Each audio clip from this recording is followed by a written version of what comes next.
In this session, we'll be dealing with irregularities.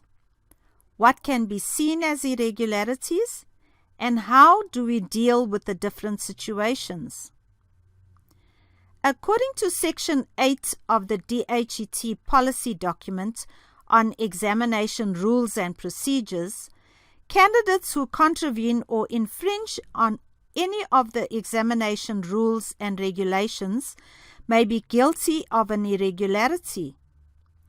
In such a case, that candidate will be subject to disciplinary processes as prescribed by the national policy to the examinations of formal technical college instructional programs and the national policy on the conduct, administration, and management of the assessment of National Certificate Vocational. Let us briefly look at the structures that are in place to handle irregularities. The National Examinations Irregularities Committee is a committee established by the Minister to support the DHET in ensuring that credibility of the examinations is maintained. This committee will coordinate the handling of irregularities on a national level and will ensure that a consistent approach is implemented in the handling of irregularities. Every regional office of the DHET must establish a Regional Irregularities Committee to deal with all internal and external examination irregularities which occur during the integrated summative assessment task and the final external examination. All irregularities must be reported to the National Irregularities Committee after every irregularity meeting. Each college should also have their own internal examinations irregularity committee responsible for dealing with all internal and external examination irregularities. It reports to both the regional and the national irregularity committees. There are mainly 3 documents that regulate national policy regarding irregularities. These are the National Policy on the Conduct, Administration, and Management of the Assessment of the National Certificate Vocational, Gazette number 30287 of the 12th of September 2007, Chapter 8, Section 59 to 61, Annexure D. The National Policy regarding FET programs, National Education Policy Act number 27 of 1996, published as Government Gazette number 1048 of October 2001, Section 9. Internal college policies, which must contain stipulations on how the college or campus deals with irregularities, including the functioning of the College Irregularity Committee. Now let us look at what constitutes an irregularity. A broad definition of an irregularity is that it is any event, act, or omission, or any alleged event which may undermine or threaten or undermine the integrity, credibility, security, or the fairness of any of the examination processes. It can occur in any of the different stages of the examination cycle. For the purpose of this training package, we will focus on irregularities during the writing or conduct of examinations.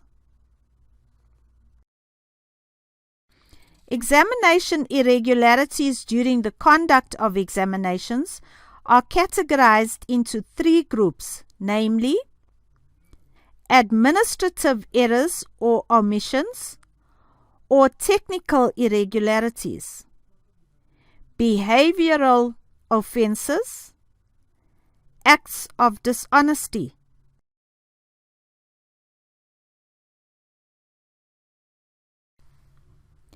Now, let us look at what technical irregularities or administrative errors or omissions are. When a candidate fails to produce an identity document or failure to produce an admission permit. When a candidate arrives later than an hour after the start of the examination at the examination venue. When the answer script is damaged, or if the exam answer script is lost or missing. The exam answer script is found amongst answer scripts from another examination center. When the examination number does not appear on the computerized mark sheet. When the details of the subject and the level does not appear on the answer book. And lastly, if the candidate used the incorrect answer book or writing materials to write the examination.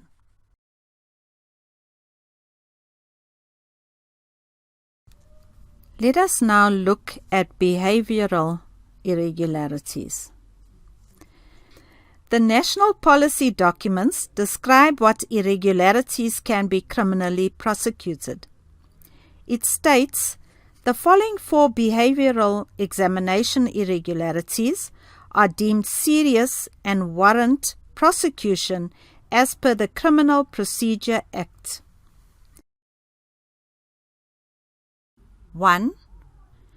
When candidates take notes regarding the question paper or memo into the examination room or have it in their possession.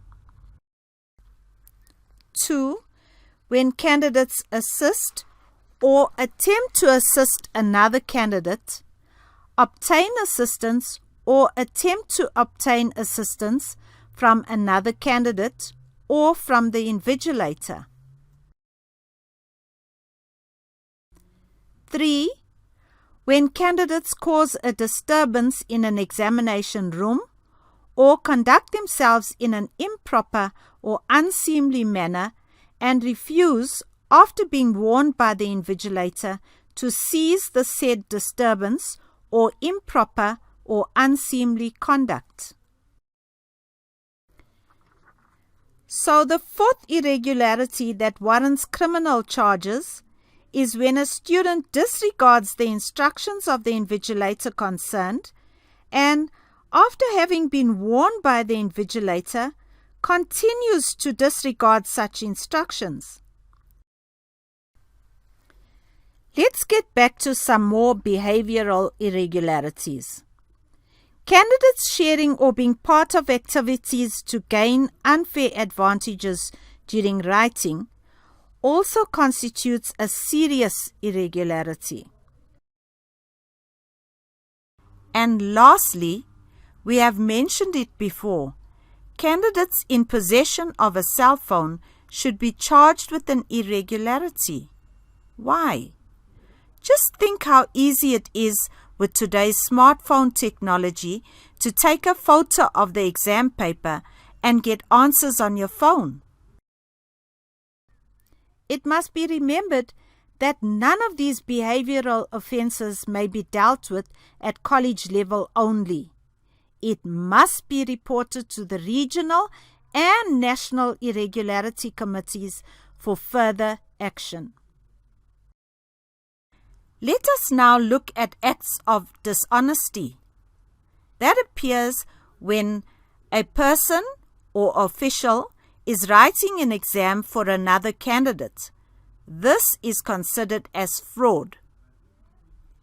Producing an answer sheet of another candidate. This must be watched out for during the writing of computer subjects. Someone who leaks question papers or memos fall under this category. people in possession of DHET question papers and or memos before they are officially released. It is important that these irregularities are also referred to the National DHET, but are usually escalated as criminal acts requiring police investigations. So we have dealt with the different irregularities. But what is expected of you when one of these irregularities occur during the examination itself? Say that you detect a student tearing out pages from his or her answer sheet. The answer sheet is therefore damaged. What do you do? What do you do when you catch a student cheating or suspect a student of cheating? Where the invigilator has grounds to believe that the candidate has contravened the examination rules, the invigilator must confiscate any incriminating material, remove the answer book or books from the candidate that was used up to that point, write the time and IRR on the cover page of the confiscated answer book when it is confiscated. State as briefly as possible on the cover of the script why an irregularity is alleged or suspected, and evidence must always be provided. And issue the candidate with a new answer book. On the new answer book cover page, write the time it was issued as well as IRR. At the end of the examination, the candidate must be escorted to the office of the Chief Invigilator to write his or her report on the incident. The invigilator must also write a report on the irregularity. You also have to complete the register for irregularities and submit the reports on the incident to the examinations officer together with the confiscated material. Read the instructions on the report carefully. Identify the kind of irregularity from the list provided. Indicate the irregularity by writing IRR boldly in the margin of the mark sheet next to the candidate's ID number. The whole script must be batched in the usual way regardless of the suspected irregularity, together with the copies of the evidence and reports to the marking center. The original evidence and original reports must be couriered to the National Irregularities Directorate. The Chief Invigilator records the observations in the allocated space on page 2 of this document. The Chief Invigilator makes a copy of the irregularity report and files a copy safely at the center. The Chief Invigilator submits the affected script or scripts with an attached copy of the mark sheet to the marking center.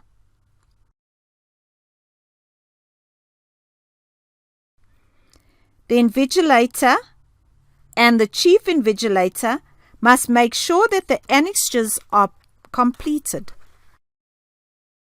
Annexure A is the statement by the candidate and any witnesses. Annexure B contains copies of the actual evidence, whilst Annexure C is the full report by the invigilator. The full list of possible irregularities is displayed on the screen. It covers aspects such as those that we have mentioned and even some more. Have a look.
All irregularities detected before, during, and after a writing session must be indicated in the daily conduct report, irrespective of the nature and degree of seriousness.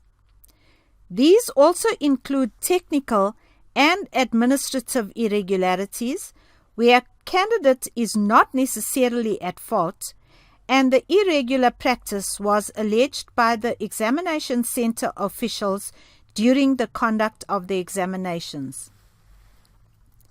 Lastly, we look at when misconduct is reported against the person involved in the conduct of an examination. The principal must institute disciplinary action against chief invigilators who breach examination regulations and chief invigilators against deputy chief invigilators and invigilators who breach examination regulations. The guidelines on disciplinary measures as provided by the Department of Public Service Administration and the relevant Labor Relations Act are to be used in such instances.